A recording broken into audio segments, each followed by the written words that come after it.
নমস্কার। কবিতা উৎসব এডি ক্রিয়েশনের সকল দর্শক বন্ধুদের শুভেচ্ছা, প্রীতি, নমস্কার এবং সালাম জানিয়ে আরম্ভ করতে যাচ্ছি আলোকপাতের বিশেষ অনুষ্ঠান।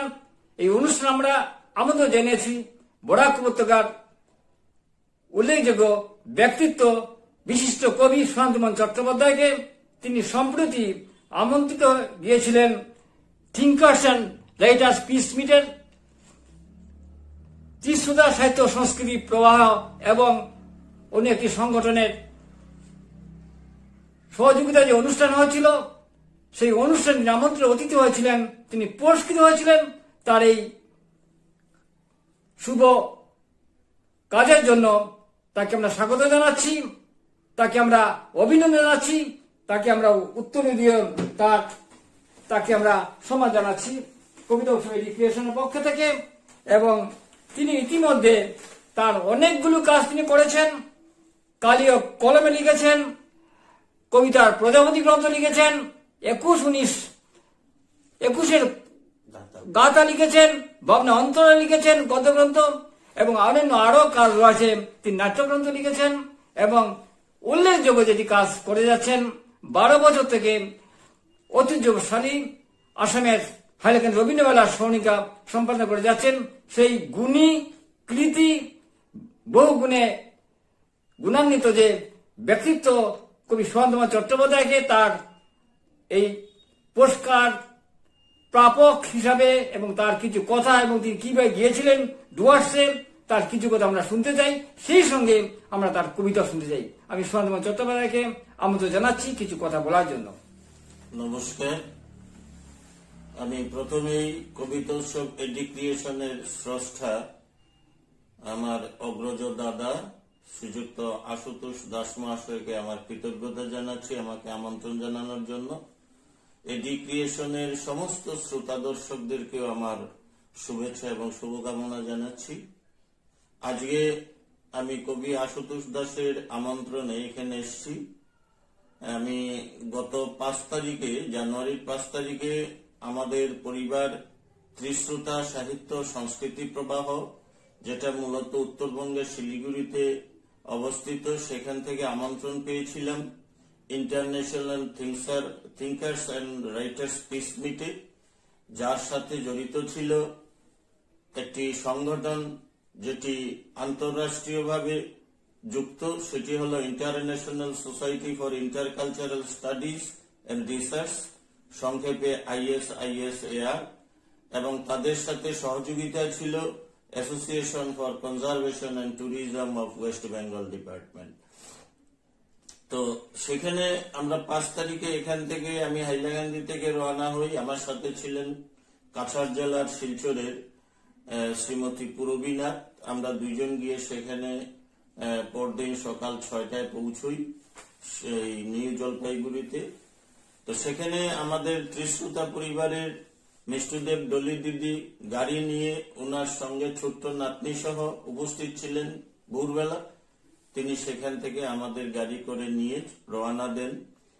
আমরা সেই তিস্তার যে নতুন ব্যারাক হয়েছে, সেই ব্যারাক যেটাকে বলা হয়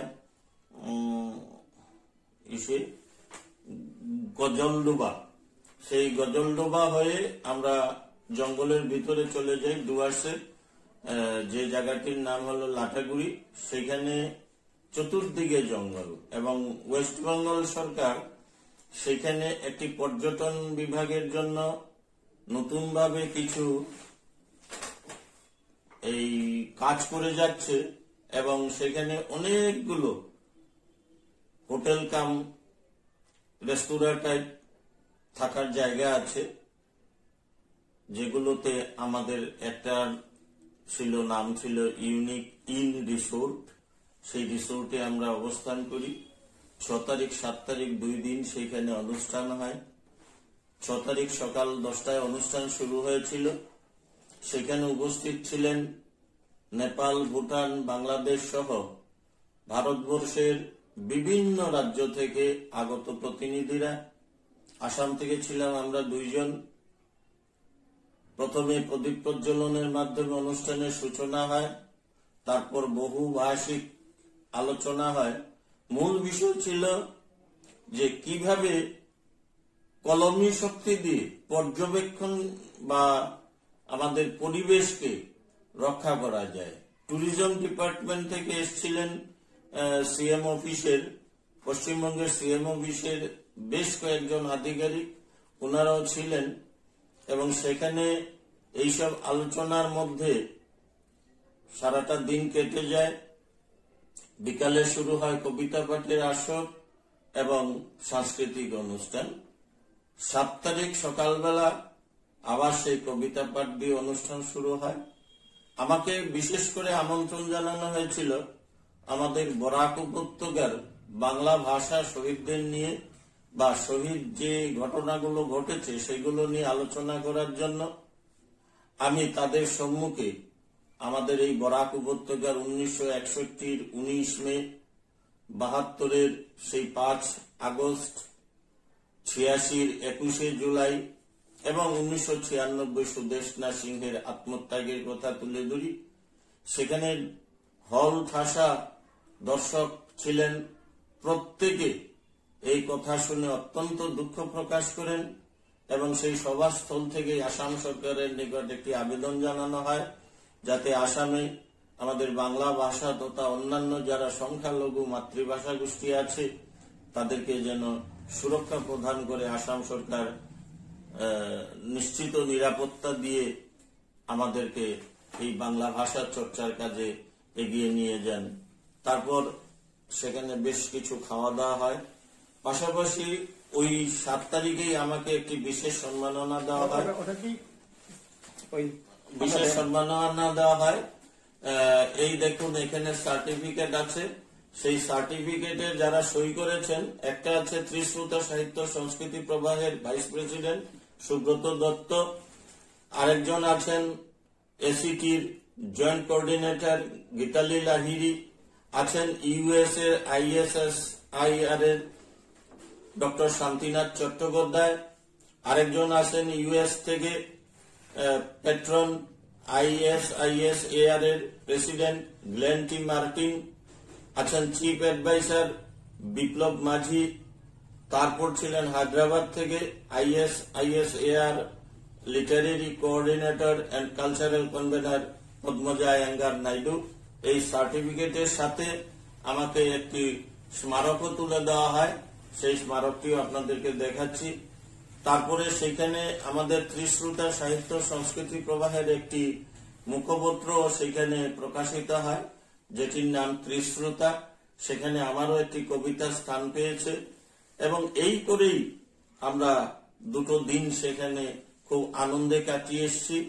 বিশেষ করে যাদের নাম উল্লেখ করতেই হয় তারা হলেন আমার ত্রিশ্রুতা সংস্কৃতি প্রবাহের 2 জন সুব্রত দত্ত, একজন সভাপতি আরেকজন সহসভাপতি, তারপর আছেন কিরণ মজুমদার, সম্পাদক সুদীপ সাহা, মিষ্টুদেব দলি দিদি, ছোট্ট মেয়ে স্নেহা মৈত্র। কাদের নাম বলবো? যাদের নামই বলবো একটা বিরাট তালিকা হয়ে যাবে। তো আমি প্রত্যেককে, আমার ত্রিশ্রুতা সাহিত্য সংস্কৃতি প্রবাহের প্রত্যেককে আমার অন্তরের অন্তঃস্থল থেকে কৃতজ্ঞতা জানাচ্ছি এবং আমি ওইখানেও কথা দিয়ে এসেছি, আজকেও কথা দিচ্ছি, যখনই ডাকবেন ওনারা আমি তাদের কাছে পৌঁছে যাব। আপনাকে অভিনন্দন জানাচ্ছি এবং ত্রিশ্রুতা অত্যন্ত উঁচু মানে একটা সংকলন, ভারতবর্ষে বাংলা সাহিত্য যে প্রতিনিধিত্ব করছে ত্রিশ্রুতা তাদের মাঝে অন্যতম। আমি কবিকে তার সৃজনকর্ম, কিছু কবিতা যদি সঙ্গে থাকে কবিতা পড়ার জন্য এবং আরো কিছু কথা সেই সম্মেলন সম্পর্কে যদি তার কিছু অনুভূতি থাকে এবং তাদের কাজ সম্পর্কে কিছু যদি আমরা জানতে পারি, আমার দর্শকরা জানতে পারবে। বরাক উপত্যকার প্রতিনিধিত্ব করেছেন তিনি, তাকে অবশ্যই আমরা স্বাগত জানাচ্ছি। তিনি আরো লিখুন, আরো কাজ করুন। আমরা সুশান্তমোহন চট্টোপাধ্যায়ের সৃজনকর্মের দ্বারা গর্বিত হই, আমরা তার উজ্জ্বল ভবিষ্যৎ কামনা করছি।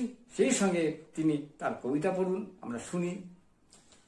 তো ওই যে সম্মেলন হয়েছিল সেইখানে তাদের যে আতিথেয়তাটা সেটা সাধারণত আমরা খুব কম পাই এবং এই আতিথেয়তাটা ভুলার নয়। যেন মনে হয়েছে আমি তো তাদেরকে কোনোদিনই দেখিনি, প্রথমবার আমার এরা দেখা একবার হলো। এসছিল নাকি একবার হাইলাকান্দিতে? না, ওনারা আসেননি, ওটা আরেকটা গ্রুপ থেকে এসেছিল। ওনারা প্রথমবারই আমাকে ডেকেছেন, আমি গেছি। আগামীতে ওনারা আসবেন, আমি আমন্ত্রণ জানিয়েছি, এবং দিনক্ষণ ঠিক হলে, আমাদের অনুষ্ঠান হলে ওনারা আসবেন।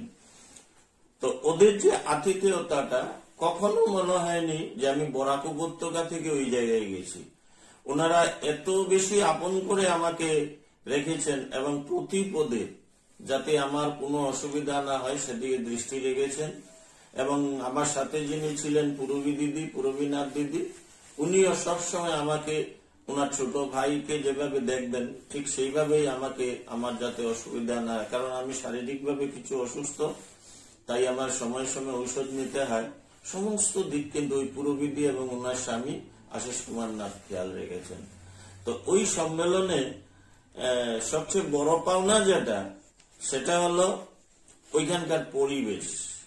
ওই পরিবেশে নেপাল, ভুটান থেকে যারা এসেছিলেন, সেই গুর্খা, নেপালি কিংবা পশ্চিমবঙ্গের কিছু আদিবাসী লোক যারা ভাষা নিয়ে চর্চা করছেন, বিশেষ করে বাংলা ভাষা নিয়ে লিখছেন, নেপালিরা নেপালি ভাষায় লিখছেন, গোর্খারা তাদের ভাষায় লিখছে, অথবা ওই যে বললাম যে পদ্মজা আয়াঙ্গার নাইডু হায়দ্রাবাদের, উনি আবার ইংলিশে কথা বলেন, ইংরেজিতে লেখেন। তো এই যে একটা পরিবেশ তৈরি হয়েছিল, কখনোই মনে হয়নি যেন আমরা আলাদা কোনো জায়গা থেকে গেছি। মনে হচ্ছে যেন আমরা সেই লাটাগুড়িরই বাসিন্দা, এবং প্রত্যেকে আমরা একটা পরিবারের। আপনার কিভাবে যোগসূত্র গড়ে উঠেছিল আপনার, হঠাৎ করে তাদের সঙ্গে যোগসূত্র? তো সেই যোগসূত্রের ব্যাপারে বলতে গেলে বলতে হয়, পশ্চিমবঙ্গেরই এই উত্তরবঙ্গ এলাকার একটা সাহিত্য সংগঠনের সাথে আমাদের যোগাযোগ ছিল। সেখান থেকে সেই সংগঠনের যিনি মূল কান্ডারিও ঠিক বলা যায় না, স্রষ্টা যিনি, তিনি আমাদের আমন্ত্রণে হাইলাকান্দি এসেছিলেন। ওইখান থেকে যাওয়ার পর তিনি সেখানে গিয়ে আমাদের কথা বলেন। পরবর্তী সময়ে ওই ত্রিশ্রুতা সাহিত্য সংস্কৃতি প্রবাহ আরেকটি সাহিত্য সংগঠন সেখানে গড়ে ওঠে, এবং সেই সাহিত্য সংগঠনের যারা কর্মকর্তা, আমি যাদের নাম বললাম, দুজন সুব্রত দত্ত, কিরণ মজুমদার, সুদীপ সাহা, মিষ্টুদেব ডলি, ওরা আমাকে তাদের সংগঠনের সাথে যোগ করে নেয়, এবং বর্তমানে আমি সেই সংগঠনের একজন অ্যাডমিন হিসাবে কাজ করছি। যদিও বরাক উপত্যকায় বসে পশ্চিমবঙ্গের মতো জায়গায় থেকে একজন অ্যাডমিন হিসাবে কাজ করা অনেকটাই কঠিন, তবুও আমি চেষ্টা করে যাচ্ছি, এবং ওনারা আমার কাজে খুব আনন্দিত, সন্তুষ্ট। তাই ওনারা আমাকে ডেকেছিলেন এই আন্তর্জাতিক থিঙ্কার্স অ্যান্ড রাইটার্স পিস মিটে, যেটা লাটাগুড়ির ডুয়ার্সে হয়েছিল 6 এবং 7 জানুয়ারি 2024 তারিখে। আপনি অত্যন্ত সফল ভ্রমণ। আপনার আমাদের কিছু কবিতা যদি শুনেন এই মুহূর্তে আমরা, এবং সামনে আমাদের প্রজাতন্ত্র দিবস যদি থাকে, বা যে কোনো কবিতা পড়তে পারেন, আপনার যে কোনো কথা বলতে পারেন।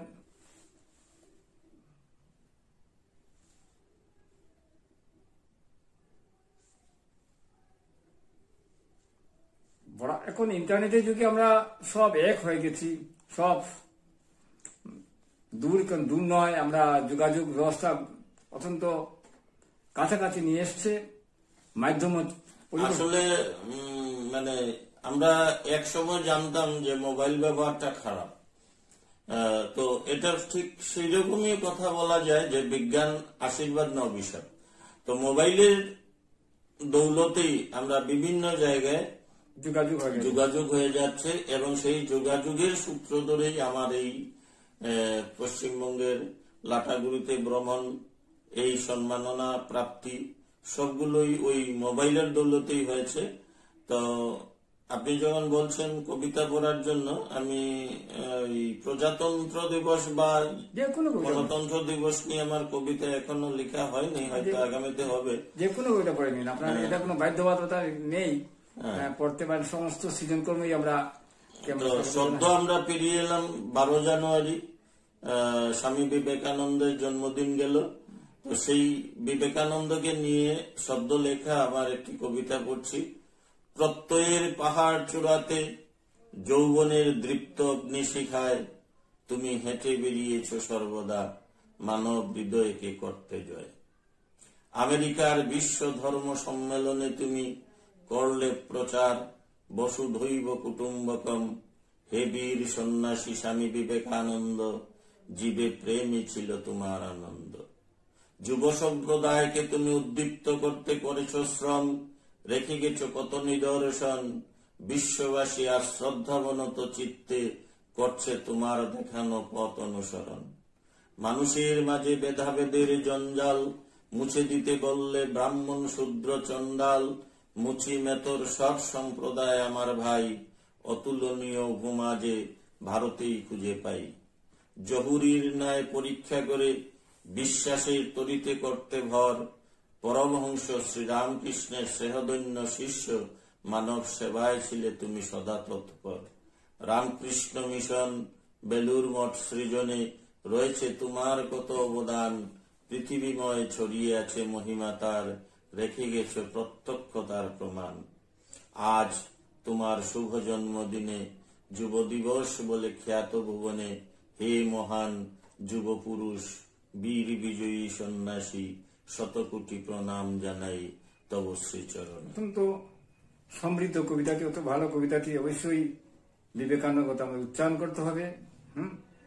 আমি কবিতার পাশাপাশি রবীন্দ্র মেলা স্মরণিকা সম্পাদনা করে যাচ্ছেন এবং আমাদের সে সময় ফাঁকে একসঙ্গে কিছু কথা বলে নেবেন। তো স্মরণিকার কথা বলার আগে আরেকটা কবিতা, যেটা আমি 31 ডিসেম্বর রাতে লিখেছিলাম। কারণ 1 জানুয়ারি তারিখে পরমহংস শ্রী রামকৃষ্ণ ঠাকুরের জন্মতিথি বলা হয় এবং যারা ওনার শিষ্য তারা পালন করে থাকেন। তো তাকে নিয়ে লিখেছিলাম এই কল্পতরু উৎসব, যেটা জন্মদিবস নয়, ওই দিনে উনি কল্পতরু রূপ ধরেছিলেন। তো সেই কল্পতরু শ্রীরামকৃষ্ণ।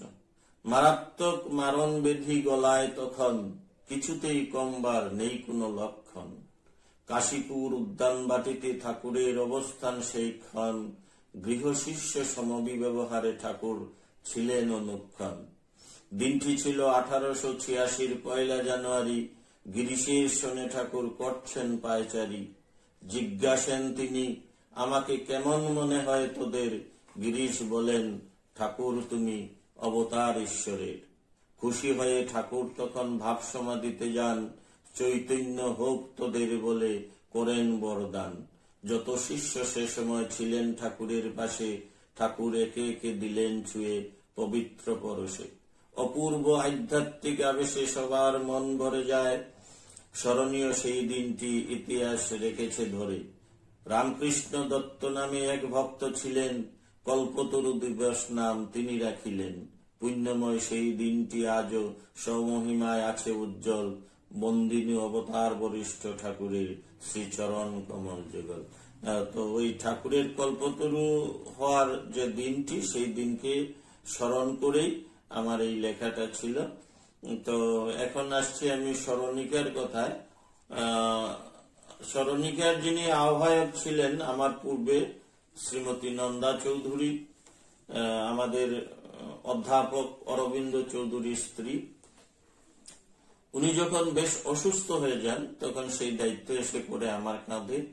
তাই আমি বিগত প্রায় 13 বছর ধরে এই দায়িত্ব সামলাচ্ছি। স্মরণিকাটা হলো আমাদের প্রতিষ্ঠাতা সভাপতি স্বর্গীয় সন্তোষ কুমার রায়ের উৎসাহে এই স্মরণিকাটা প্রকাশ হয়ে থাকে। তিনি প্রথম বছর থেকেই বলে আসছিলেন যে কোনো সংগঠনের মুখপত্র হলো তার একটা ইতিহাস। সেই ইতিহাসকে ধরে রাখতে গিয়ে রবীন্দ্রমেলা কমিটিও একটি স্মরণিকা প্রকাশ করে আসছে এবং বিগত 12 বছর ধরে আমি তার দায়িত্বে রয়েছি। এইখানে আমাদের মেলার যাবতীয় তথ্য সহ সাহিত্য সংস্কৃতিকেও তুলে ধরা হচ্ছে এবং এবারই দেখবেন আপনারা আমার এই স্মরণিকাতে 71 জন লেখক তাদের কলম ধরেছেন। শুধুমাত্র যে বরাক উপত্যকা বা হাইলাকান্দির লেখক তা নয়, এখানে যেমন ত্রিপুরারও আছে, পশ্চিমবঙ্গেরও লেখক আছে, সুদূর নতুন দিল্লিরও লেখক আছে, গুয়াহাটি থেকেও লেখিকারা আছেন। তা আমরা চেষ্টা করে যাচ্ছি স্মরণিকাকে রবীন্দ্র মেলার ইতিহাস ধরে রাখার পাশাপাশি সাহিত্য সংস্কৃতিকেও যাতে এগিয়ে নিয়ে যাওয়া যায়। এবং এই ব্যাপারে বর্তমান সভাপতি শ্রীযুক্ত গৌতম রায়, বর্তমান কার্যকরী সভাপতি শ্রীযুক্ত রাহুল রায়ের অবদান যথেষ্ট। ওনাদের অনুপ্রেরণা এবং উৎসাহেই আমাদের এই স্মরণিকার কাজ এগিয়ে যাচ্ছে। পাশাপাশি সাধারণ সম্পাদক পিনাকি ভট্টাচার্য তো রয়েছেনই, তার পূর্ববর্তী যিনি ছিলেন অশোক দত্তগুপ্ত, তিনিও আমাকে যথেষ্ট উৎসাহ দান করেছেন এবং তাদের উৎসাহ নিয়েই আমি আমার কাজ চালিয়ে যাচ্ছি। জানি না স্মরণিকা কি হয়, কিন্তু আপনাদের সবার সহযোগিতা এবং ভালোবাসা পেয়ে আমি স্মরণিকার দায়িত্ব পালন করে যাচ্ছি। খুব ভালো আজকে এই অনুষ্ঠানে এসছেন, আমরা অনেক কিছু জানলাম, অনেক তথ্য জানলাম কবির কাছ থেকে, তার এই যাত্রার খবর আমরা জানলাম। আমরা কবিতা উৎসব এডুকেশন অনুষ্ঠান আপনারা শুনুন, দেখুন, আমাদের পাশে থাকুন। প্রকৌশলগত অনেক ত্রুটি রয়েছে, তবুও দেশে বিদেশে হাজার হাজার দর্শক অনুষ্ঠান দেখে থাকেন, আপনি দেখুন। নমস্কার। কবিতা হলো সুস্থ বেঁচে থাকার অক্সিজেন।